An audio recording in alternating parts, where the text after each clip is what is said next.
Hi guys, welcome to my online सी। मेरा नाम है देव। सो गाइस, आज के इस वीडियो में हम लोग बात करने वाले हैं जीएसटी 9 एनुअल रिटर्न के बारे में, फाइनेंशियल 21-22 के बारे में। जी हाँ, तो देखिए जानेंगे कि इसकी लास्ट ड्यू डेट क्या है, क्या टर्नओवर की लिमिट है, किनको फाइल करना है, इसको कंपलसरी रहता है, कैसे फाइल की जाती है, अगर फाइल नहीं करोगे तो क्या इसके ऊपर पेनल्टी लग सकती है आपके लिए।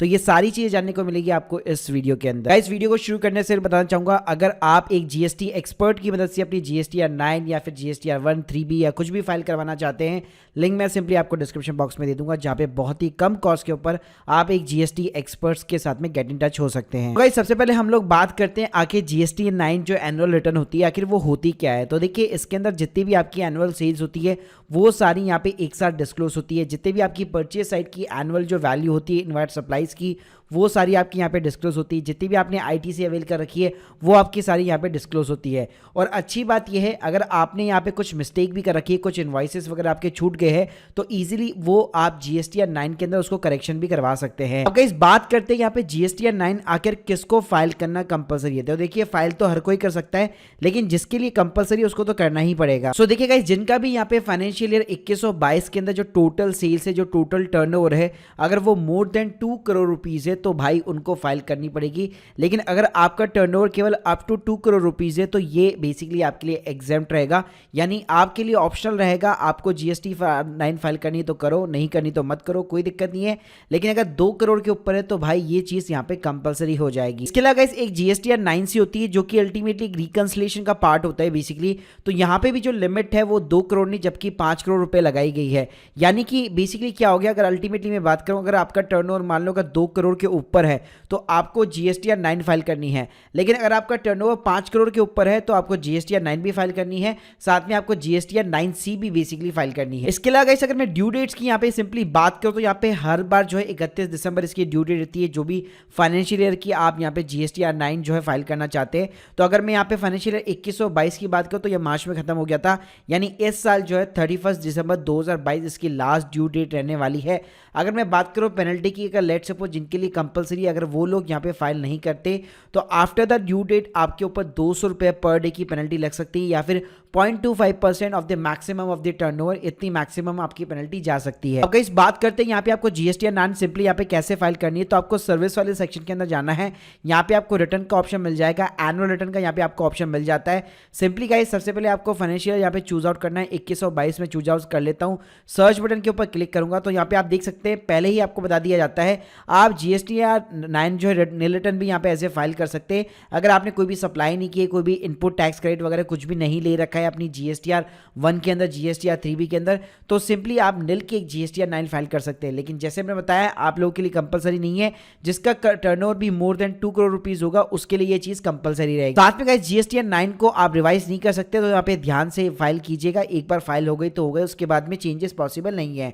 आपका इस फाइल करने के लिए आपको क्या करना पड़ेगा, साथ में जो 9C है वो तभी अनेबल होगा जब आप पहले 9 फाइल करेंगे, और ये केवल उनके लिए ही कंपलसरी है जिनका turnover more than 5 crore rupees है।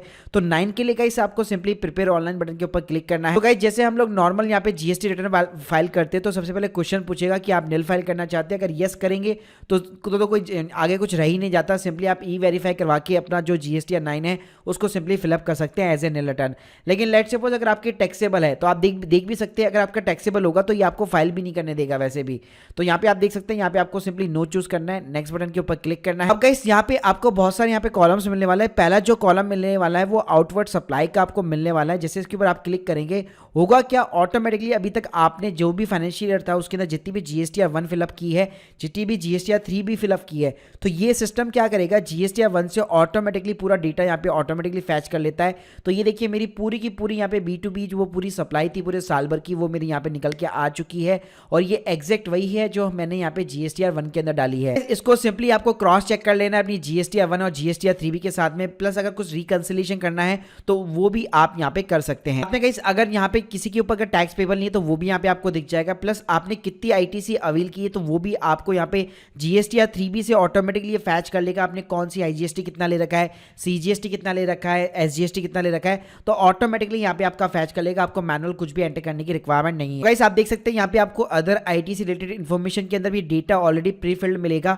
प्लस आपने कितना टोटल टैक्स का पेमेंट किया है, कैश के थ्रू आपने कितना किया है, आईटीसी के थ्रू आपने कितना किया है, ये ऑटोमेटिकली अपने पूरे साल भर में जो भी आपने रिटर्न फाइल किए सिस्टम अपने आप फैच कर लेता है, आपको मैनुअल कुछ भी ज्यादा इंसर्ट करने वगैरह की जरूरत नहीं पड़ेगी। साथ में गाइस यहाँ पे इस साल से एक चीज यहाँ पे कंपलसरी रखी जो कि ऑप्शनल कहलाती थी, वो था HSN wise summary of outward supply. जी हाँ, तो गाइस आप लोगों को यहाँ पे पता होगा कि इस साल से जो हम लोग यहाँ पे GSTR 1 बेसिकली यहाँ पे फिलअप कर रहे हैं, तो यहाँ पे क्या हो गया कि जो स्मॉल बिजनेस है उनके लिए भी यहाँ पे 4 डिजिट का बेसिकली HSN कोड डालना यहाँ पे कंपलसरी हो गया है। तो गाइस जैसे आप यहाँ पे कंप्यूट लाइबिलिटीज के ऊपर यहाँ पे क्लिक करेंगे, थोड़ा सा आपको वेट करना पड़ेगा। तो गाइस आप ऊपर यहाँ पे देख सकते हैं, जैसे मैंने यहाँ पे कंप्यूट टैक्स लाइबिलिटी के ऊपर क्लिक किया तो यहाँ पे वार्निंग आ चुकी है, you made the B2B supply और एज पर the notification you have to require the HSN details at the minimum 4 और 6 डिजिट लेवल।